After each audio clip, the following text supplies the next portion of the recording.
السلام عليكم أعزائي المشاهدين، وأهلا ومرحبا بكم في قناة الطبخ العراقي الأصيل. اليوم حبيت أسوي لكم مخلمة على طريقتي. بالبلدان العربية يسموها منزلة أو مفركة، بس يعني تختلف المكونات حسب رغبتكم. تردون تسووها بس خضار، تردون تخلون لحم، تردون تسووها دجاج، يعني دجاج مقطع مكعبات، انتم بكيفكم. يعني لا تتقيدون بالوصفة ولا تتقيدون بالمكونات. خلينا نبلش بالمكونات. عندي هنا تقريبا كيلو لحم غنم أنا سالكته ومجهزته. عندي هنا حبتين بطاطا فارمتهم مكعبات.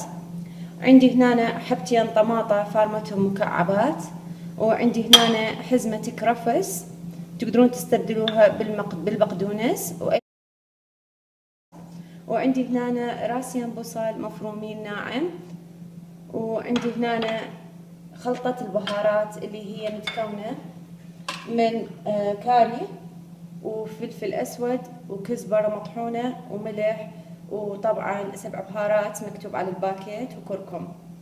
وطبعا لا غنى عن زيت التشويح بس بكمية جدا بسيطة، وهسه راح أشوفكم شلون. وراح اخذ وياكم صينية وفرشة وسباتولا، ادهن الصينية على مود اوزع بها مكعبات البطاطا حتى اشويها بالفرن وبدون ما اقليها واكتسب سعرات زايدة. وخلينا نبلش بطريقة العمل. راح ابلش وياكم وادهن الصينية بالفرشة على مود ما تلتصق حبات البطاطا من اشويها بالفرن بهذه الطريقة.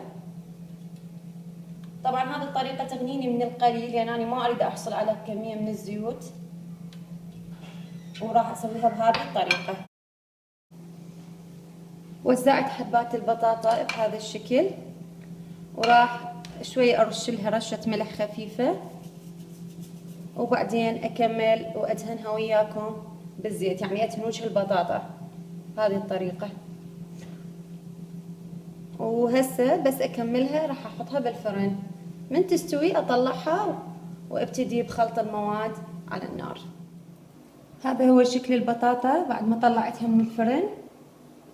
شوفوا شكلها عبالك مقلية بالضبط، ما تختلف عن المقلية بأي شيء. راح أطبخ المخلمة وياكم بإضافة قليل من الزيت، ما أريد أكثر.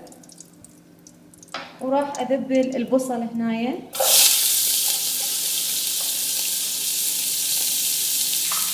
خليت البصل قبل اللحم على أساس أريد يذبل، لأنه اللحم أوريدي مستوي. إذا حطيت اللحم قبل البصل راح يستوي يابس، وأنا ما أريد هذه النتيجة. أريد البصل يطرى حتى من أحط اللحم اثنيناتهم ياخذون نفس اللون ويشقرون ويصيرون طيبين ومرتبين.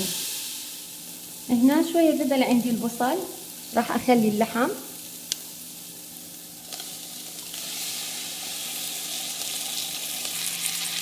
هذا لحم غنم، يعني اكيد بشويه مثل الدهن، مع انه انا ما جبت وياه دهون، بس يطلع بيه مو مثل لحم العجل دائما يكون يعني ما بيه دهون صافي. اقلبهم مع بعض حتى يتجانسون، وشويه احمسهم، اظل احمسهم. هنا تشوح عندي البصل ويا اللحم، راح اضيف البهارات والملح كلها واستمر وياكم بالتقليب.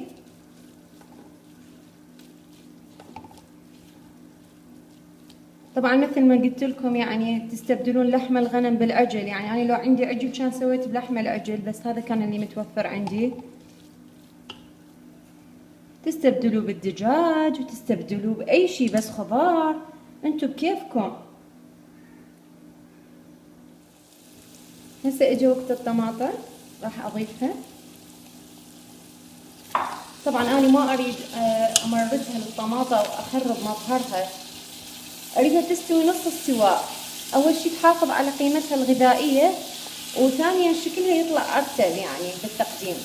فخلينا نحافظ على القيمه الغذائيه ونحافظ على الشكل، يعني نضرب عصفورين بحجر واحد.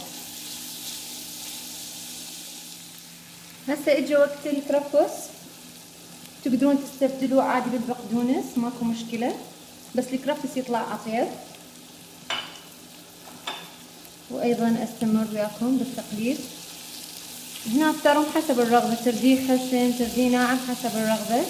أنا شوية خشنته هنا، ما أدري شكله يطلع أحلى يعجبني أكثر، وأنتي حرة يعني بالتقديم أو حرة بالفرم، شلون ما تبين ترمين على راحتك وذوقك. أريد الخضار مال الكرفس يحتفظ بلونه. هسه راح أضيف البطاطا اللي أنا شاويتها وياكم قبل فترة، وأيضا أستمر بالتقليب بدون ما أفعص الطماطة.